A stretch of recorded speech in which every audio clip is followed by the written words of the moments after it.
Fala aí galera, beleza pura? Professor Patrick aqui na área mais uma vez e hoje eu tô aqui para dar continuidade ao nosso conteúdo de geografia, beleza? Espero de coração que estejam todos muito bem. Então vamos lá galera, o nosso tema da aula de hoje é relevo do Brasil e para a gente começar a compreender o relevo do Brasil é extremamente importante que a gente conheça esses três caras aqui, ó, essas três figuras: Haroldo de Azevedo, Aziz Nassib Absaber e Jurandir Ross.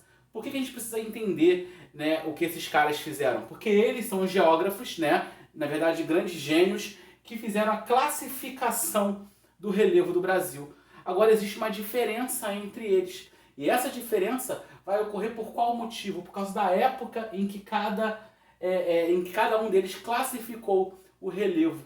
Então, eu vou ter aqui, por exemplo, Haroldo de Azevedo classificando 8 unidades de relevo.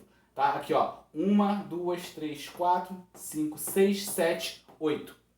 Eu vou ter Aziz Nassib Absaber classificando 10 unidades de relevo. Ó. 1, 2, 3, 4, 5, 6, 7, 8, 9, 10. E eu vou ter Jurandir Ross classificando 28 unidades de relevo. Ó. São 11 áreas de planalto, 11 áreas de depressão e 6 áreas de planície. Então eu vou ter essas classificações, né, ocorrendo de acordo com o momento em que isso aconteceu. Mas por que a década vai diferenciar? Por causa da tecnologia. Eu tenho, por exemplo, na década de 40, uma tecnologia para poder fazer essa classificação que é inferior à da década de 60. Por isso que aqui eu já tenho algumas mudanças. E bem inferior à de 60 em relação à da década de 80. Então, esse fator, né, do tempo que faz com que eu tenha a tecnologia se avançando conforme o tempo vai passando, faz com que aqui, na classificação de Jurandir Ross, eu tenho muito mais unidades de relevo sendo classificadas. Não significa que Jurandir Ross tinha uma compreensão das unidades de relevo mais aprofundada, né, mais refinada do que os outros. O que ele tinha aqui, na verdade, que esses aqui não tinham, é uma tecnologia bem mais avançada, tá? Aqui ele tinha o auxílio, por exemplo, da Radan, né? Então eu tinha já imagens de satélite, né? Radan BR auxiliando aí esse projeto, né? Esse projeto de classificação do relevo, né? Como ele faz aqui. Tranquilo? Ah lá, Haroldo de Azevedo, ele vai trabalhar na década de 40, né, na classificação do relevo, e ele vai utilizar somente um critério, olha só, altimetria, ou seja, o tamanho do relevo.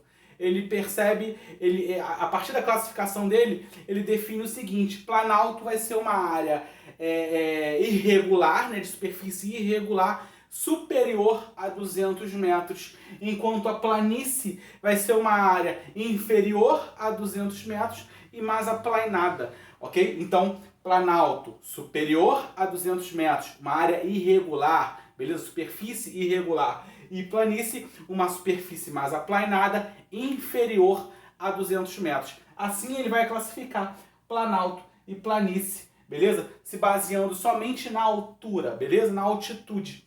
Então aqui, planalto, nós vamos ter Planalto das Guianas, Planalto Central, Planalto Meridional, Planalto Atlântico.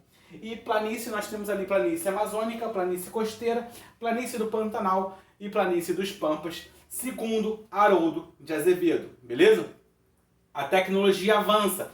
Lá na década de 60, esse cara aqui, ó, Aziz Nassib Absaber, ele já vai classificar o relevo a partir de outros critérios. Ele pensa na parte geológica, ó, geomorfologia. Ele pensa no clima, como é que o clima vai influenciar na formação daquele relevo. Ele pensa na hidrografia, né, como é que as bacias hidrográficas influenciam também em determinado relevo.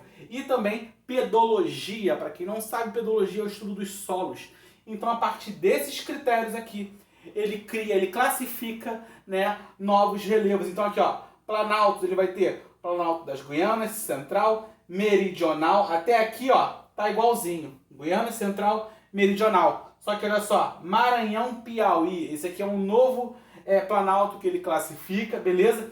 E olha só que interessante, o Planalto Atlântico, beleza? Ele vai ser dividido e ele vai dar origem a esses três planaltos aqui, ó. O nordestino, o leste e sudeste e o uruguaio sul rio-grandense. Então eu vou ter aqui o Planalto Atlântico, né, se dividindo com a classificação de Aziz Abissaber, e eu tenho agora aqui 3 novas unidades de relevo, tranquilo? E planície eu vou ter lá, planície terra baixa amazônica, terra baixa costeira e a planície do Pantanal, ou seja, a planície dos Pampas. Aqui ela não vai mais existir, ela deixa de ser classificada, né, com o estudo de Aziz Nassib Abissaber, ok? E olha só, outro ponto interessante, ele vai classificar o relevo da seguinte maneira aqui: ele mantém aquele critério dos 200 metros, ok? Superfície irregular acima de 200 metros, é um planalto. Agora ele inclui um outro fator. As áreas de planalto eu vou ter mais erosão do que sedimentação, ou seja, ela vai sofrer mais desgaste do que acúmulo de sedimento. Então nas áreas de planalto são áreas que superfícies irregulares acima de 200 metros e que passam por um processo maior de erosão, processo erosivo, né, de desgaste de rocha, né, de material, é maior do que o processo de sedimentação. Sedimentação é o acúmulo de sedimentos. Então, ele vai incluir aí esse fator, né, no conceito de planalto e planície. E olha só, planície, ele vai classificar também com relação ao tamanho igualzinho, tá? Uma superfície aplanada e abaixo de 200 metros. Agora, ele inclui aquele fator, né, que eu falei sobre erosão e sedimentação, só que nas planícies você vai ter o quê? Mais sedimentação do que erosão. Você tem mais acúmulo de sedimentos do que desgaste. Isso vai acontecer por quê?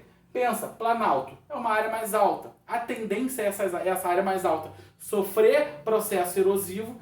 Esse material que foi desprendido devido à erosão, ele vai ser transportado pela água do rio, pela água da chuva, pelo vento, vai ser transportado para áreas mais baixas, para áreas de planície, né? E assim eu vou ter sedimentação maior na área de planície. Beleza? Então, na área de planalto eu tenho mais erosão e menos sedimentação. E aqui na área de planície é o contrário. Eu tenho mais sedimentação, mais acúmulo de sedimentos do que desgaste de material. Tranquilo?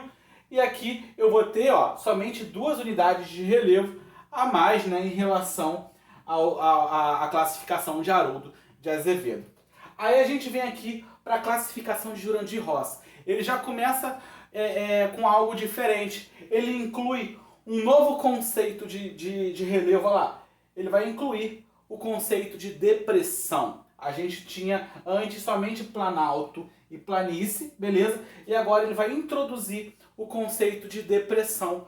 E aqui, como eu já falei para vocês, ele tem auxílio de tecnologia, satélite, Radam Brasil auxilia essa classificação. Então ele tem como fazer uma classificação mais refinada, ok? Aqui, critérios, morfoestrutura, beleza? Pensando na parte geológica, morfoclimático, então percebe-se também como o clima vai influenciar naquele relevo, e a morfoescultura, como é que a erosão, como é que o intemperismo, né, vai promover, vai auxiliar ali nas mudanças daquele relevo, beleza? Então, aqui, né, a morfoescultura, basicamente os fatores externos do relevo, né, que chuva, vento, a erosão fluvial, né, no caso do rio. Então nós temos aí uma série de fatores que vão promover isso, tá? Então a morfoescultura também é um critério observado por Jurandir Rossi, tranquilo? E ele vai separar em planalto, planície, depressão. Ele inclui então esse conceito de depressão. Olha lá, planalto, ele vai ter 11 unidades de relevo. Eu não vou colocar todas aqui. É interessante que você vá lá na sua apostila, você tem esse mapa lá. É legal que você dê uma olhada lá, como é que você tem, como é que está separado no mapa. Aliás, é bem bacana você ver tanto o mapa de Haroldo de Azevedo, né, a classificação dele, como é que isso era traçado, desenhado no mapa, também a de Aziz Abissaber e a de Jurandir Rossi, que é a mais moderna. Tranquilo? Planície eu vou ter 6 unidades de relevo, né? Planície. Aqui, exemplo de planalto, planalto da Borborema, aquele que é famoso, né, por interromper ali a passagem do ar úmido para a área do sertão, promovendo ali uma seca na área do Nordeste, né? Então, o sertão nordestino, ele tem esse problema da seca e ocorre por causa do Planalto da Borborema. Eu tenho um exemplo de planície, a planície mato-grossense, né, no centro-oeste do Brasil. E de depressão, eu coloquei um exemplo aqui, a depressão sertaneja, tá? Pessoal, depressão ela vai se dividir em duas, a absoluta e a relativa. Qual é a diferença básica entre essas duas? A depressão relativa, né, assim como a depressão absoluta, é uma área abaixo, né, das áreas do entorno. Depressão, no geral, é uma área que está abaixo das áreas do entorno, beleza? Agora, qual é a diferença da relativa para a absoluta? Na absoluta, eu também tenho o processo, né, a área de depressão abaixo do nível do mar. Então, a área de depressão absoluta, ela não só está abaixo das áreas do entorno, como ela também está abaixo do nível do mar.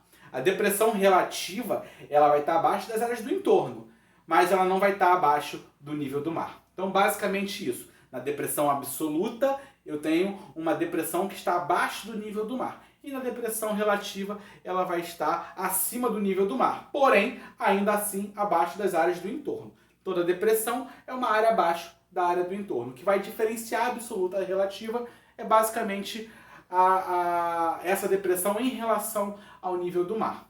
Tranquilo isso, galera? Então, a gente fecha por aqui a nossa aula sobre relevo do Brasil. Tranquilo? Até a próxima, galera. Grande abraço.